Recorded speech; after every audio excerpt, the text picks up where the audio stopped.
bola rolando para o tricolor do Arruda. Alô, alô, Leonardo Borges. Alô, alô, Edinaldo Santos, boa noite para você, amigo, boa noite para a amiga e para um amigo ligados aqui no Bola Rolando da Rádio Jornal, em todo o estado, em todo o Nordeste, em todo o Brasil, em todo o mundo. E os jogadores do tricolor do Arruda estão chegando a Souza, saíram por volta das 13 horas, é uma viagem longa, mas é uma viagem com ônibus confortável, em que a delegação está se deslocando para Souza, Alto Sertão da Paraíba. Amanhã tem treinamento em Souza, na Paraíba, é o mesmo campo que o Santa Cruz usou em 2023. Aliás, Souza e Santa Cruz só se enfrentaram 2 vezes, que foi na 4ª divisão em 2023.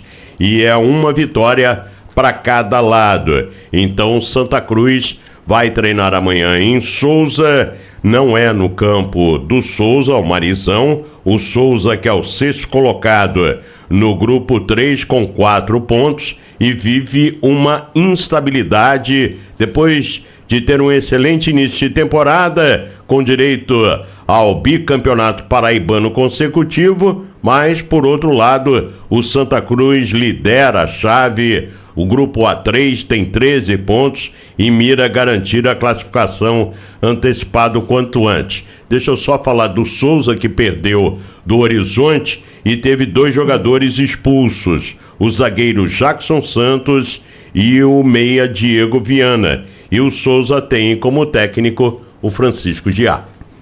Pois é, conhecidíssimo Francisco Diá, está lá nesta temporada trabalhando com o Souza, vai encarar o Santinha. Santa Cruz com essa campanha maravilhosa até agora e buscando concentração máxima para continuar evoluindo, né? Porque esse é que é o trabalho, né? O trabalho é esse, inclusive o técnico Marcelo Cabo, que vai falar daqui a pouco aqui no Bola Rolando, ele foi questionado hoje na coletiva sobre essa questão de oba-oba, o que se fazer para se manter os pés no chão, para não ter nenhum tipo de oba-oba, quer dizer... Nada de sapato alto, né? Exatamente, falando no português claro, nada de sapato alto, nada de autoafirmação, sou mais eu, acomodação. A gente vai fazer o gol quando quiser, não pode, isso não cabe, ainda mais numa série como a Série D, que é uma série extremamente competitiva, Edinaldo.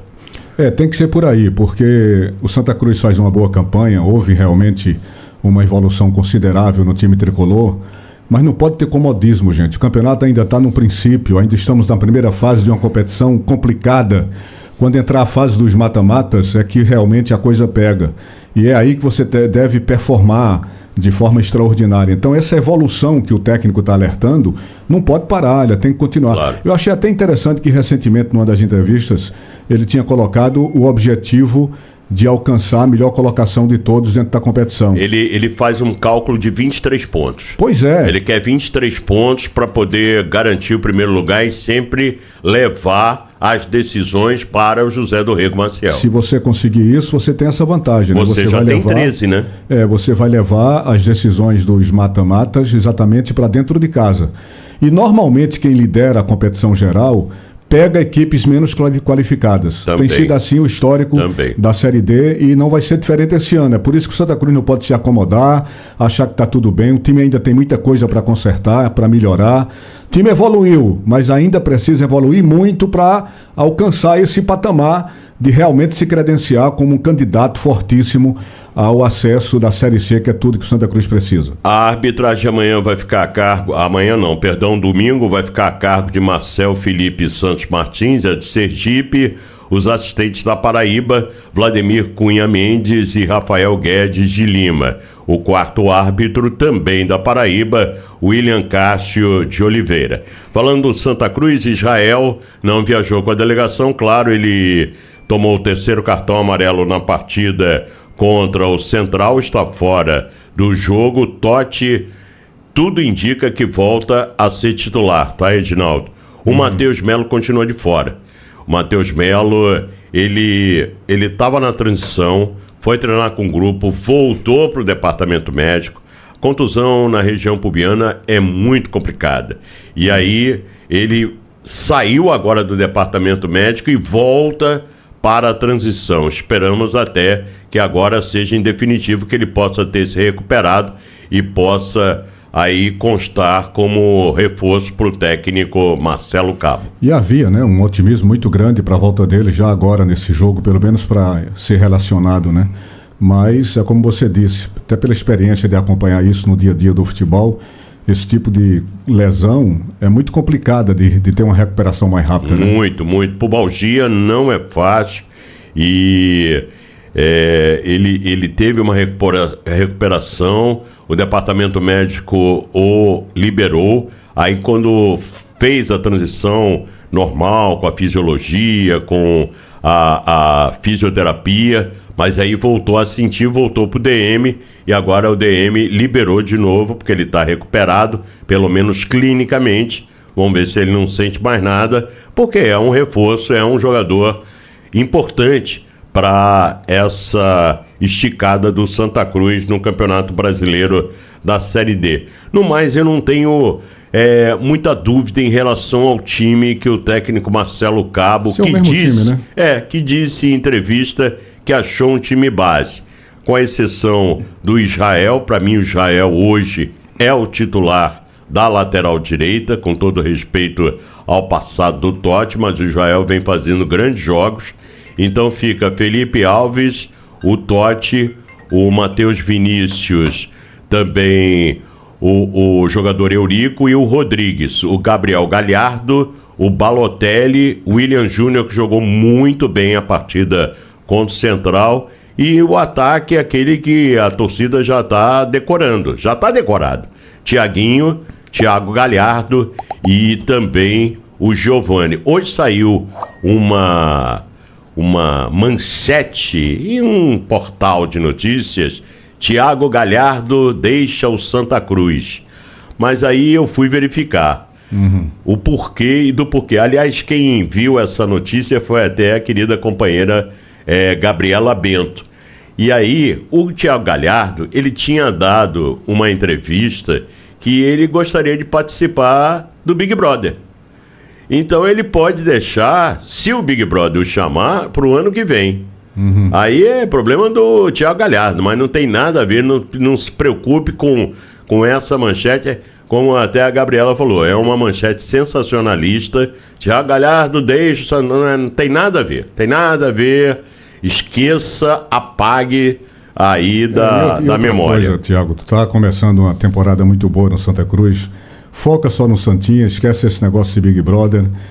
Deixa eu pensar nessas coisas depois do Santa Cruz passar das próximas fases e chegar na Série C, que é o grande objetivo de todo mundo. Isso. Primeiro vai ter que ser convidado, tem que ser testado.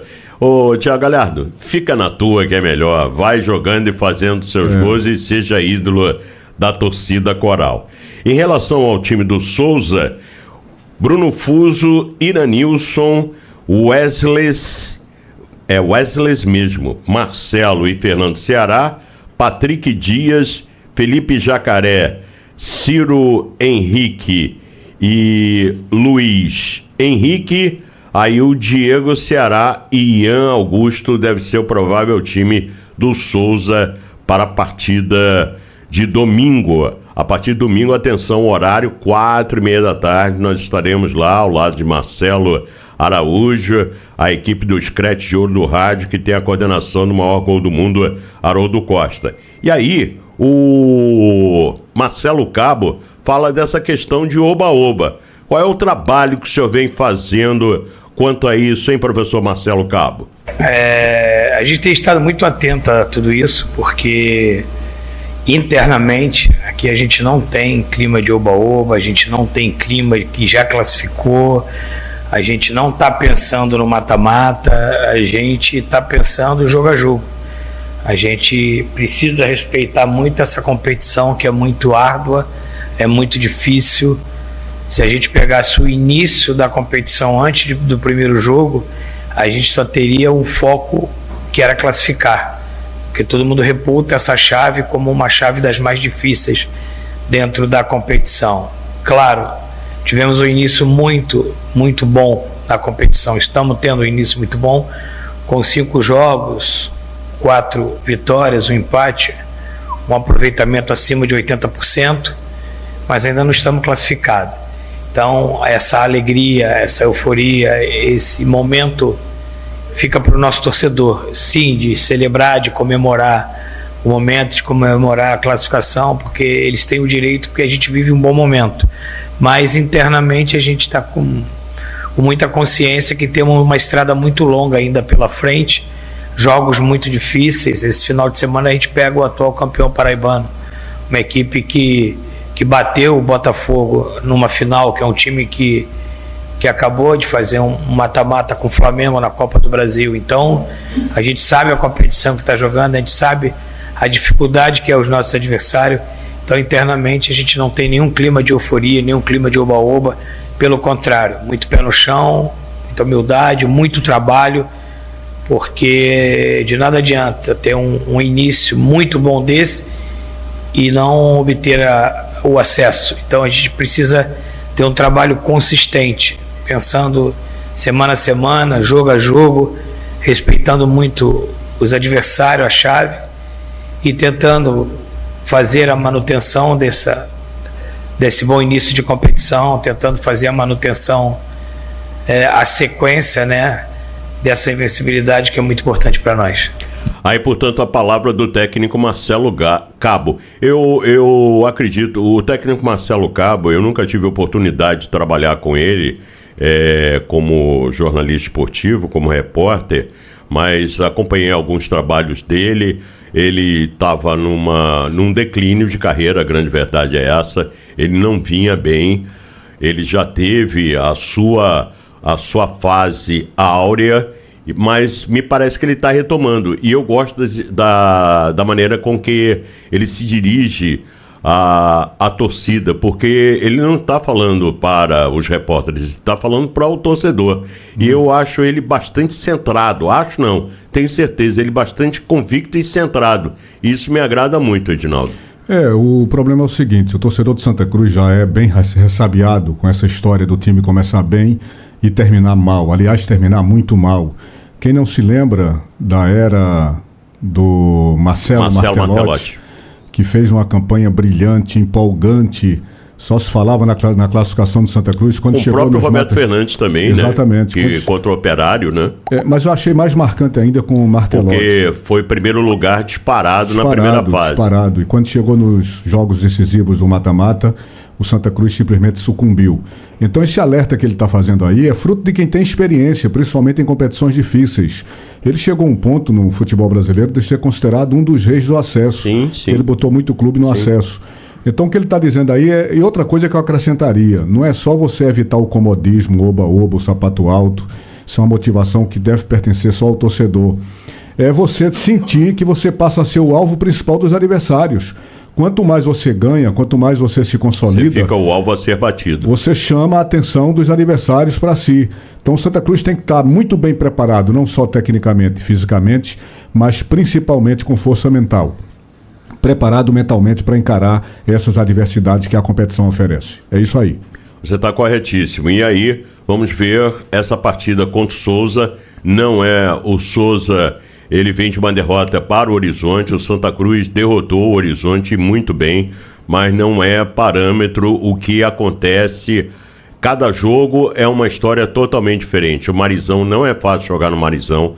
O Marizão tem um campo similar ao do Central, talvez um pouquinho melhor do que o campo do Central. Eu já estive no Marizão, inclusive com o Santa Cruz, em 2023, numa dessas partidas, dessas duas, eu estive lá, e é quente, é calor, porque Alto Sertão da Paraíba não é fácil, é uma viagem longa, de ônibus dá umas 10 horas de viagem, não é fácil tudo, mas o Santa Cruz hoje, na minha opinião, ele tem um diferencial. Com a aproximação da SAF e também com a gestão Bruno Rodrigues, ele está, na minha opinião, pelo menos na minha visão de fora, me dá a impressão que ele está melhor estruturado para esses percalços, Edinaldo. Está nessa fase de transição, né, para a SAF. E, evidentemente, a gente espera que na parte administrativa o time se fortaleça para ajudar o time dentro das 4 linhas do gramado. Para você ter uma ideia, essa primeira fase o Santa vai se garantir melhor ainda se ele conseguir pelo menos 10 pontos dos 27 restantes. Sim. Se ele conseguir 10 pontos desses 27 restantes, não é, ele vai já garantir com absoluta tranquilidade a sua passagem para as próximas etapas 10 da pontos competição. são 3 vitórias e um empate. 3 vitórias e um empate, exatamente. Então é isso que o Santa Cruz tem que buscar. Estar atento, não se acomodar, estar preparado fisicamente, tecnicamente e principalmente mentalmente, que essa competição é muito traiçoeira e nós temos grande experiência nela, até por causa do próprio Santa Cruz, que virou um frequentador assíduo dessa Série D do Campeonato Brasileiro. Depois da partida contra o Souza no domingo, o Santa Cruz tem o Ferroviário. O Ferroviário pela frente. No Arruda, quer dizer, então você já começa... Esse jogo foi antecipado, né? Do domingo para o sábado, né? Salvo engano, dia 1º de junho. Ele foi antecipado do domingo para o sábado, né? Tá confirmado, o João confirmou ontem aqui com a gente. Pronto, então é sábado. Ok. Valeu, Boris. Valeu, querido.